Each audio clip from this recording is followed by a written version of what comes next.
Hello students, welcome to our channel UGT Academics for English. My name is Lapti Bhatia and today we are here to solve section D of Gala paper 3. यहाँ solve किए गए सारे papers आपको हमारे app पे free of cost मिल जाएंगे और बाकी के सॉल्यूशंस देखने के लिए आप चैनल पे विजिट कर सकते हैं। चलिए स्टार्ट करते हैं आज का पेपर। तो सेक्शन डी जो है आपका 12 मार्क्स का रहेगा, जिसमें आपको 3 क्वेश्चन अटेंड करने रहेंगे।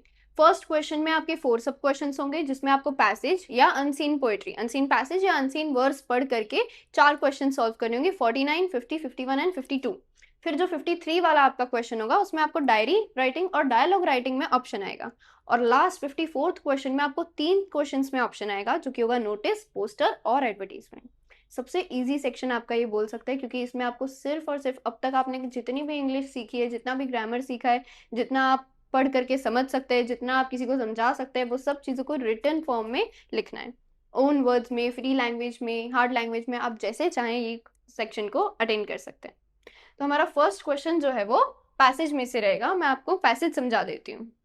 हमारा ये जो पैसेज है गाला पेपर 3 का सेक्शन डी में, वो है वीर भगत सिंह के ऊपर। वीर भगत सिंह जो थे वो एक बार प्रिजन में जा चुके हैं, उसके ऊपर आपका जो पैसेज है वो दिया है। In the National Assembly in April 1929 he asked the prison administration for the Shrimad Bhagavad Gita. और उन्हें प्रिजन में रहने के साथ साथ उन्हें बोला कि मुझे यहाँ पे इतना टाइम में फ्री क्या कर सकता हो, तो मुझे आप श्रीमद् भगवत गीता दे दीजिए ताकि मैं वो पढ़ सकूं। और वहाँ जेल में उनने वो सब पढ़ी, पूरी की पूरी भगवत गीता पढ़ी और उससे काफी सारे लेसन्स लिए, जिस भी वजह से वो प्रिजन हुए थे। तो वो जो एपिसोड प्रिंट हुआ था उनको भगवत गीता देने का, उस टाइम के इंग्लिश डेली न्यूज़पेपर में, उस टाइम की मैगजीन द ट्रिब्यूनल में, वो पूरा का पूरा इस हेडलाइन से आया था, जिस हेडलाइन को कहते थे भगत सिंह वांट्स द गीता। ये एक बहुत बड़ा टॉपिक बन चुका था उस टाइम का कि भगत सिंह जेल में गीता मांग रहे हैं। भगत सिंह को गलत माना जाता था, उन्हें जेल कर दी गई थी और वहां पे वो गीता मांग रहे थे। ये हेडलाइन जो थी वहां की ब्रेकिंग न्यूज बन चुकी थी। आपको ये भी बताया गया है यहाँ पैसेज में कि भगत सिंह की ये वाली जो कॉपी है जो उन्हें जेल के टाइम पे दी गई थी, वो आज भी शहीद आजम म्यूजियम में लाहौर में, पाकिस्तान के लाहौर में आज भी वो सेफ पड़ी है और जिसपे उनका सिग्नेचर भी है, उसी कॉपी पे है। ठीक है, कहते हैं कि वो हमेशा एक यज्ञोपवीत अपने लेफ्ट शोल्डर से राइट साइड तक एक धागा, सेक्रेट धागा बांधे रखते थे। उनके पास एक धागा, उनका भगवत गीता और गन, ये 3 चीज वो हमेशा अपने साथ कैरी करते थे।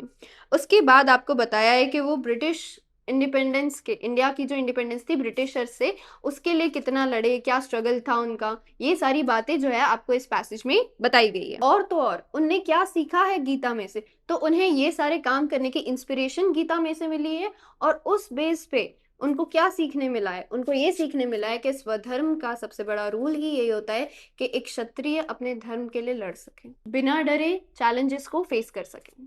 चलिए देखते हैं आपके क्वेश्चंस क्या हैं। का फर्स्ट क्वेश्चन है which book did Bhagat Singh request while he was in jail. तो हमारा सिंपल आंसर है he requested the Shrimad Bhagavad Gita. फिर बोल रहे हैं what did Chandrashekhar Azad always carry in his pocket. अब चंद्रशेखर आजाद कौन है? भगत सिंह का नाम चंद्रशेखर आजाद रख दिया गया था। कह रहे हैं कि वो क्या हमेशा कैरी करते थे? A copy of the Gita in his pocket, वो हमेशा कैरी करते थे। और उसके अलावा वो क्या कैरी करते थे? तो उसके अलावा वो एक सीक्रेट थ्रेड और पिस्टल कैरी करते थे हर वक्त अपने कमरबंद में। ठीक है, अब इस बार जो है आपको 2 अलग अलग पैसेज दिए हैं।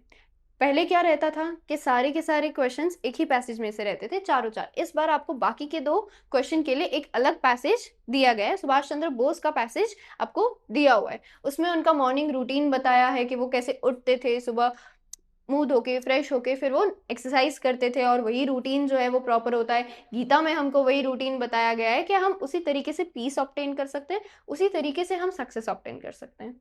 हमारा फर्स्ट क्वेश्चन है what was Netaji Subhash Chandra Bose daily routine. उनका डेली रूटीन क्या था? तो उनका डेली रूटीन था, after completing his daily routine, Netaji made a practice to study the Gita. रोज गीता का चाहे एक पेज, चाहे एक चैप्टर, कुछ भी, लेकिन वो रीड करेंगे, ये उनका एक रूल बन चुका था। How did Netaji mobilise Azad Hind फौज। आजाद हिंद फौज उनने किस तरह मोबिलाइज करी? तो उनने करेज एंड स्टेडफास्टनेस, ड्रीव मतलब विड्रॉ कर लेना, कुछ विड्रॉ किया। उनने गीता से क्या विड्रॉ किया? खुद में उनने क्या सीखा? उनने गीता से करेज ली, साहस लिया, एंड स्टेडफास्टनेस, स्टेडी का मतलब होता है स्थिरता, फास्ट का मतलब होता है क्विक डिसीजन मेकिंग। स्टेडफास्टनेस का मतलब जल्द ही में बनाए गए डिसीजन, लेकिन सोचे समझे हुए। डेस्परेट नहीं, डेस्परेट का एक सिनोनिम कम अपोजिट हो सकता है हमारा स्टेडफास्टनेस, कि वो स्थिरता वाली चीजें हैं लेकिन जल्दी में लिए। वक्त नहीं है लेकिन हम जल्दी में गलत डिसीजन भी जब नहीं लेते, हम सब कुछ ठीक कर रहे होते हैं, उसको कहते हैं स्टेडफास्टनेस। गीता से उनने ये 2 लेसन्स लिए एंड विद दिस इंस्पिरेशन, और वहीं से इंस्पायर होके उन्हें आजाद हिंद फौज को अच्छी तरीके से मोबिलाइज किया and challenge the British army. चलिए देखते हैं अब हमारी पोएट्री किस बेसिस पे है। कभी कभी क्या होता है कि पैसेज से ज्यादा इजी पोएट्री आ जाती है, तो एक बार वो भी पढ़ लेना जरूरी है। सिर्फ जरूरी नहीं है हमेशा कि पैसेज पढ़ के वो लाइन मैच करके ही हमारा आंसर बन जाए, कभी कभी पोएट्री ज्यादा इजी होती है। तो हमारी पोएम है, she dwelt among the untrodden ways beside the springs of dove, a maid whom there were none to praise and very few to love. A violet by a mossy stone half hidden from the eye, she lived unknown and few could know, fair as a star when only one be shining in the sky. She lived unknown, few could know when Lucy ceased to be, but she is in her grave and oh, the difference to me.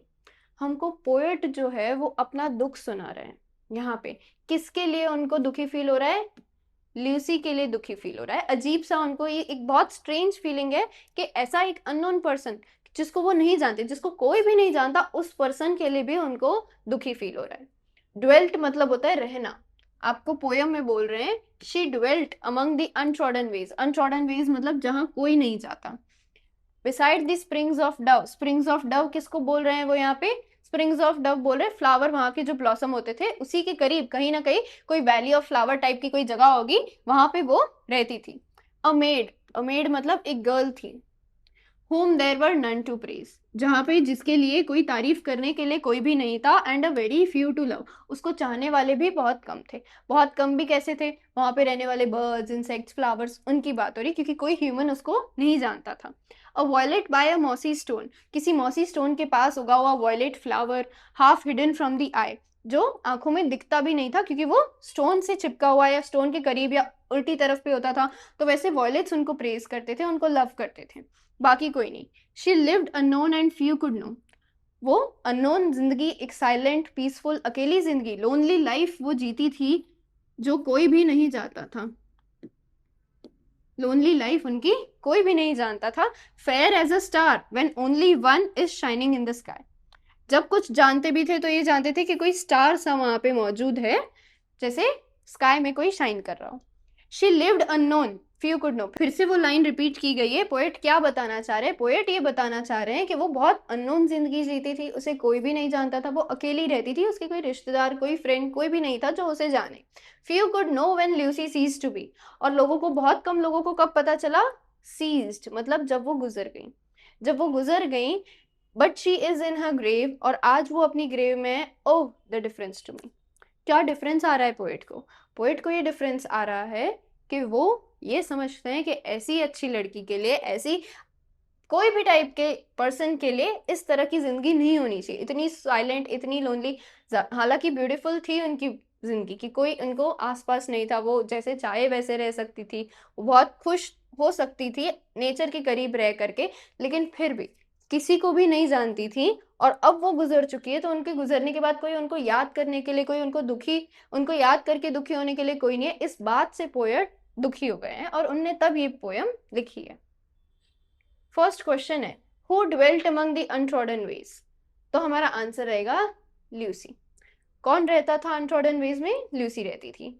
Where the untrodden ways were, तो वो थे beside the springs of Dove, Dove के flowers के पास थे वो। Fair as a star when only one is shining in the sky, fair as a star से कौन सी फिगर ऑफ स्पीच निकल रही है? सिमिली निकल रही है। उसको बोल रहे थे कि वो एक स्टार जैसी ब्यूटीफुल है। To whom does Lucy's death make difference, और ल्यूसी की डेथ किस पे डिफरेंस बता रही है? स्पीकर पे, पोएट पे। ठीक है, यहाँ पे आज भी हमने देख लिया कि हमारी जो पोयम है वो कहीं ना कहीं अगर हम ध्यान से पढ़ के समझ ले तो स्टैंजा से, पैराग्राफ से ज्यादा इजी है। तो आगे बढ़ने से पहले मैं आपको एक इन्फॉर्मेशन देना चाहती हूँ कि अगर आप 10th GSEB में हैं और अपने बोर्ड एग्जाम की प्रिपरेशन अच्छे से करना चाहते हैं तो हमने आपके लिए कोर्स लॉन्च किया है जिसका नाम है वॉरियर बैच। इसमें हम आपको पढ़ाएंगे 2 सब्जेक्ट, मैथ्स और सोशल साइंस। इसमें आपको प्रोवाइड किया जाएगा लाइव लेक्चर्स, उसके साथ साथ रिकॉर्डेड लेक्चर्स भी, फिर previous year question paper solution, regular test conduct कराए जाएंगे और आप हमको ऐप में मैसेज करके अपने डाउट्स कभी भी क्लियर कर सकते हैं। इसके अलावा गाला पेपर सॉल्यूशन, दोनों ही सब्जेक्ट के गाला पेपर वीडियो सॉल्यूशन मिलेगा और आपको सॉल्यूशन की PDF भी मिल जाएगी। फिर previous year question paper from 2022 to 2025, इसका भी वीडियो सॉल्यूशन प्लस सॉल्यूशन की PDF भी आपको हमारे ऐप में मिल जाएगी। Chapter wise important question and objectives, दोनों ही सब्जेक्ट के IMP क्वेश्चंस चैप्टर वाइज और IMP ऑब्जेक्टिव्स मिलेंगे आपको। Then text book exercise solution social science, maths की जो टेक्स्ट बुक एक्सरसाइज है उसका तो आपको यूट्यूब पर मिल ही रहा है, लेकिन सोशल साइंस में भी जो टेक्स्ट बुक की एक्सरसाइज है उसका सॉल्यूशन भी आपको ऐप में मिल जाएगा। Chapters wise hand written note, social science में जो सारे चैप्टर्स हैं उन सबके हैंड रिटन नोट्स की PDF आपको मिल जाएगी। Introduction plus exercise solution PDF, maths में आपको जितने भी चैप्टर्स हैं उनका इंट्रोडक्शन और सारे एक्सरसाइज की सॉल्यूशन की PDF, ये सारी चीज़ें हम हमारे ऐप में प्रोवाइड करेंगे आपको। हमारे ऐप का नाम है UGT, जो प्ले स्टोर पर अवेलेबल है, और अगर आप ऐप स्टोर से डाउनलोड करना चाहते हैं तो इसका नाम है माई इंस्टीट्यूट। तो आज ही हमारे ऐप को डाउनलोड कीजिए और कोर्स परचेज कीजिए। All the best. Next will be diary entry, जिसके ऑप्शन में आपको डायलॉग आएगा। डायरी एंट्री का फॉर्मेट रहेगा कि सबसे पहले आप डेट और दिन लिख दें। दिन जो है आप टाइम के साथ भी लिख सकते हैं, लेकिन टाइम हमेशा नोटिस करिएगा कि रात का है। उसके बाद एक लाइन छोड़ के आपको डियर डायरी लिखना रहेगा। डियर डायरी जब आप लिखेंगे तो फिर एक लाइन छोड़ के आपको सीधा आपका जो बॉडी है, जो भी आपका पर्पस है, जो भी आप राइट कर रहे हैं, वो सब लिख देना रहेगा। हमारा आज का टॉपिक है right a diary entry on how you caught a thief red handed one night. रात को आपने एक थीफ पकड़ा। Still horrified I am lying in the hall room sitting with my family members in fear. अब हम सीधी बात है, अभी चोरी हो रही है, हम 1 मिनट बाद तो डायरी खोल के लिख नहीं रहे होंगे, तो ये 1-2 दिन बाद की बात लिखिए आप।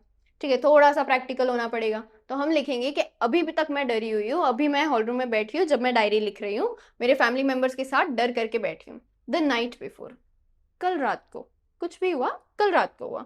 आई experienced an unpredicted incident in the middle of the night at around 2:48 AM। कभी कभी टाइम लिख सकते हैं हम। At around 2:48 AM ticking in my clock I woke from a sudden noise in the hallway. एकदम से आवाज आई। I was sleeping in my parents room near the balcony and saw a tall and short shadow at the washroom door। एकदम से एक tall और short shadow मैंने washroom door पे देखी। First I thought it might be my uncle and Shan, but I was wrong. Uncle and Shan हम क्या predict कर सकते हैं, खुद ही लिख रहे हैं। वैसे तो हम हमारे फैमिली मेंबर्स का भी नाम लिख सकते हैं। अब बच्चे क्या करते हैं यूजुअली, माई अंकल एंड शान, my brother, my cousin, my sister. क्या ज़रूरत है, अगर तो लॉजिकली हम प्रैक्टिकली रोज़ डायरी लिखते हैं तो डायरी को पता है, या हम ही वापस से रीड करेंगे तो हम तो जानते हैं शान कौन है। ये चीज़ लिखने की बिल्कुल कोई नीड नहीं होती, बिल्कुल भी कोई भी नीड नहीं होती। शान मतलब शान, कोई फैमिली मेंबर ही होगा, कोई फ्रेंड होगा, ठीक है ना। But I was wrong. I suppose it was Shan's sickness, but the people stood for more than 5 minutes creating suspicion.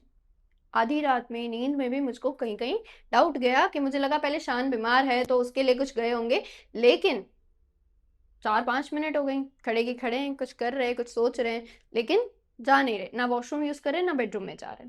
और वो कोई स्पॉट नहीं होता है खड़े रहने का, ठीक है।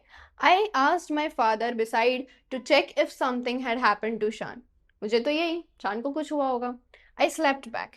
इन a moment there was continuous yelling by my father. पापा की चिल्लाने की आवाज एकदम से आने लगी। Those were robbers. क्या पता चला हमको कि वो लोग जो थे वो रॉबर्स थे। इस लाइन को हम हाईलाइट कर सकते हैं, ठीक है। आई thought it was uncle and Shan but I was wrong. इस पे हम ऐसे डॉट डॉट डॉट डॉट करके हाईलाइट कर सकते हैं। इस चीज को हम और अच्छे से अंडरलाइन कर सकते हैं। They were in the uncle's safe room from where the shadow crossed. I got really scared when I heard that they jumped off the balcony from our 14 feet heighted balcony। 14 feet, इसको भी again हम underline कर सकते हैं। 14 feet heighted balcony, या फिर हम ये पूरा अंडरलाइन कर दें, jumped off from 14 feet heighted balcony। They must be dangerous, जरूर इतना खतरनाक है। ऑफ कोर्स हम काफी छोटे हैं, जो हमको ये बात काफी बड़ी लग रही है, वो कह रहे हैं कि इतने खतरनाक हैं तो जरूर वो कुछ ना कुछ खतरनाक, ज्यादा डेंजरस हो सकते थे। As soon as they tried to run away the watchman caught him, watchman आ गया तब तक शोर शराबा सुन के, और उसने उनको पकड़ लिया। In the mean time my father and uncle were there and he was arrested, और उतनी ही देर में पापा और अंकल जो थे वो नीचे आ गए, उसके पास चले गए और उनने उसको अरेस्ट कर लिया। डन। यहाँ पे लास्ट में हम लिख देंगे लाइन छोड़ करके एबीसी। अगर हमारा नाम ऊपर क्वेश्चन में दिया है, माधव मानव जो भी दिया है, तो हम वही का वही लिखेंगे। बॉय है तो बॉय का नाम, गर्ल है तो गर्ल का नाम, ठीक है। और फिर नहीं दिया है तो हम एबीसी लिखेंगे। जरूरी नहीं है कि हम हमेशा विथ लव एबीसी लिखें, इस टाइम पे हम डरे हुए हैं, ठीक है, शॉक्ड, फियरफुल, कुछ भी। हम डायरी में ये सारे वर्ड्स लिख सकते हैं। लेटर या ऐसा कुछ है, ईमेल वगैरह है, तो उसमें हमको पर्टिकुलर टर्म्स लिखने रहेंगे, रिगार्ड्स, वार्म रिगार्ड्स लिखने रहेंगे, सिंसियरली फेथफुली लिखना रहेगा। लेकिन यहाँ पे तो ये हमारी पर्सनल डायरी है, हम यहाँ पे फियरफुली भी लिख सकते हैं, ठीक है। नेक्स्ट क्वेश्चन है हमारा डायलॉग, जो कि आता है डायरी के साथ और में, दोनों अटेंड नहीं करने हैं, कोई एक ही अटेंड करना है। जो टॉपिक हमको इजी लग रहा है, जिसपे हम अच्छी कहानी बना सकते हैं, वो। अब इसमें हमको बोला है father and his son about a cricket match, cricket match पे फादर और सन की कुछ डिबेट चल रही है, हमको वो लिखनी है। डायलॉग में सबसे इंपॉर्टेंट चीज है वेटेज, क्योंकि इसका कोई फॉर्मेट नहीं होता है। एक जन बोल रहा है, दूसरा बोल रहा है, तीसरा बोल रहा है, या अगर दो ही है तो 1 2 पर्सन 1 पर्सन 2, यही चल रहा है। तुम्हारा जो भी पर्सन 1 2 3 है, उनके एक एक जन के 4 4 डायलॉग, अगर 4 मार्क का वेटेज है तो, ठीक है।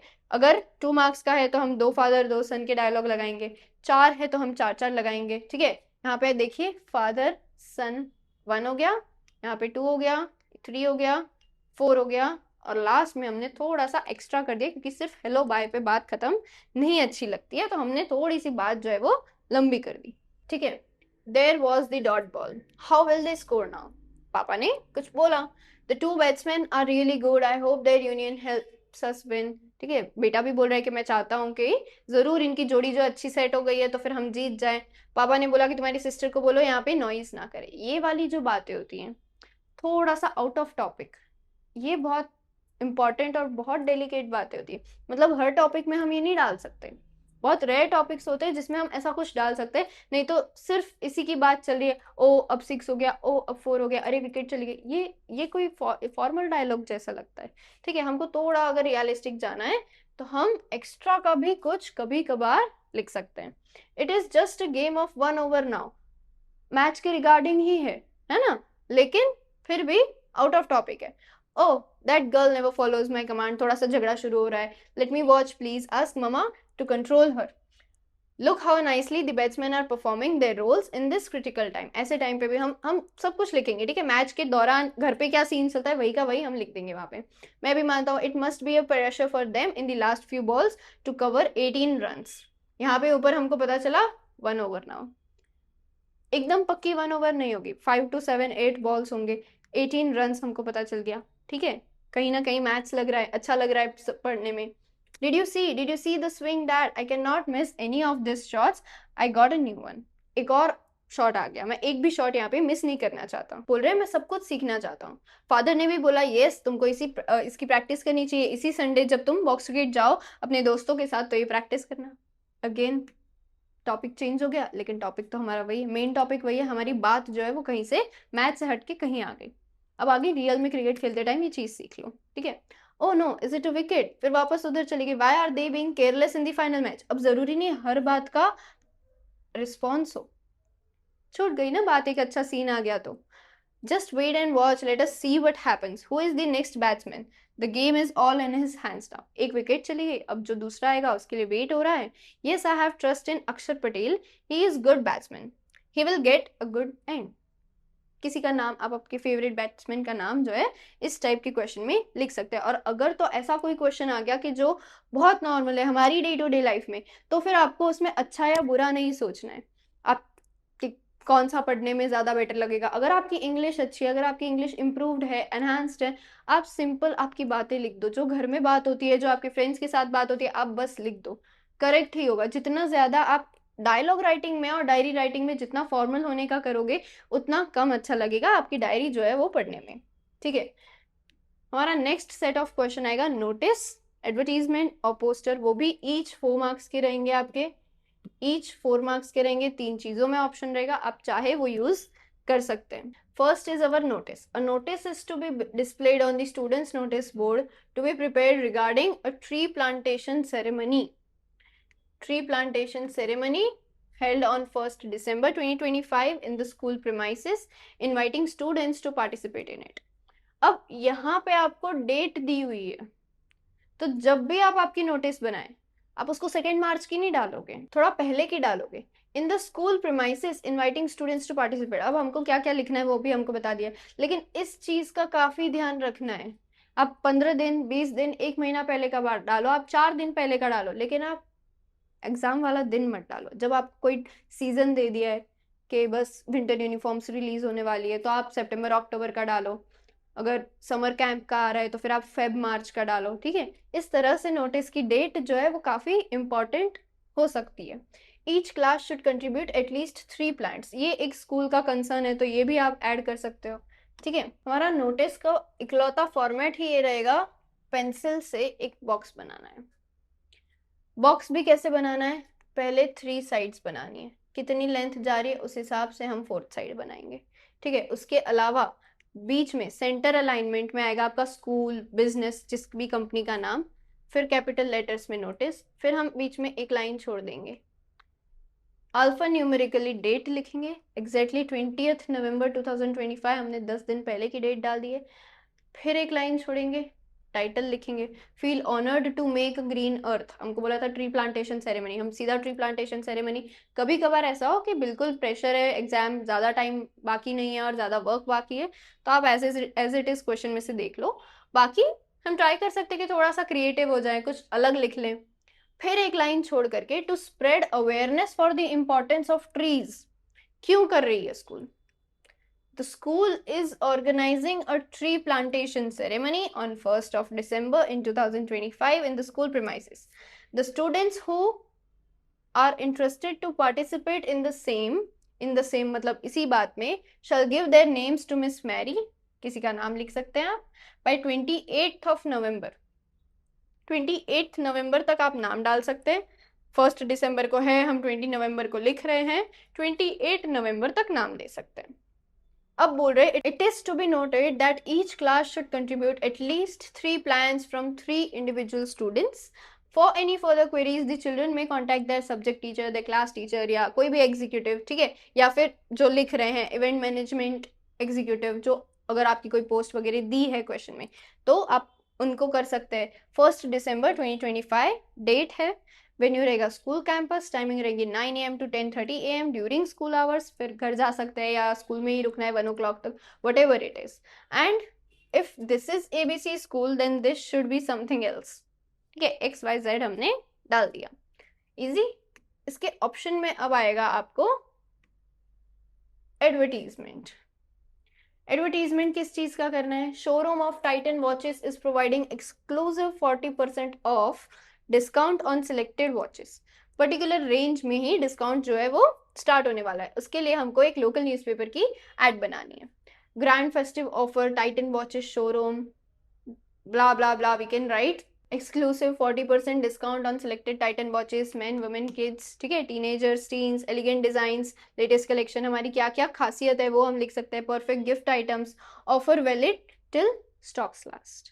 हमेशा डेट डालनी भी तो जरूरी नहीं है, कुछ भी इनोवेटिव लिख दो, थोड़ी सी ड्राइंग्स बना दो, इमोजी वगैरह बना दो, ठीक है। कॉन्टैक्ट नंबर अगर हमेशा हमको 10 डिजिट्स का नहीं रखना, हम XX00 डाल सकते हैं। Titan the moment is yours. अगर तो कोई ब्रांड का आता है, किसी भी क्लोथिंग, शूज, वॉच, कोई भी कार वगैरह किसी का भी अगर आता है और आपको अगर उनकी टैगलाइन पता है तो फिर आपकी एडवर्टीजमेंट को एक और, वैसे बोलते हैं ना कि शोभा बढ़ गई, एक और शोभा बढ़ाने का काम मिल जाएगा, ठीक है। इसके ऑप्शन में रहेगा पोस्टर, ये भी नोटिस और एडवर्टीजमेंट के ऑप्शन में रहेगा आपको। Design a poster promoting the use of jute और cloth bag and discouraging the indiscriminate use of plastic, plastic ban पे हमको पोस्टर बनाना है तो हम अर्थ के डायग्राम बना सकते हैं, बैनिंग के बना सकते हैं, क्या चेकलिस्ट है, क्या क्या सही है, क्या क्या नहीं है, से नो टू दिस, से यस टू दिस, ऐसे करके बना सकते हैं। कोई ना कोई स्लोगन लिख सकते हैं, इशूड बाय लिख सकते हैं, ठीक है, हमारे सिटी का नाम या स्कूल का नाम, लेकिन इस तरीके से कि वो आइडेंटिटी रिलीज ना हो रही हो, कुछ गलत नेम डाल दिया हमने, ठीक है, कोई फेक नेम डाल दिया, ऐसा कुछ हम डाल सकते हैं।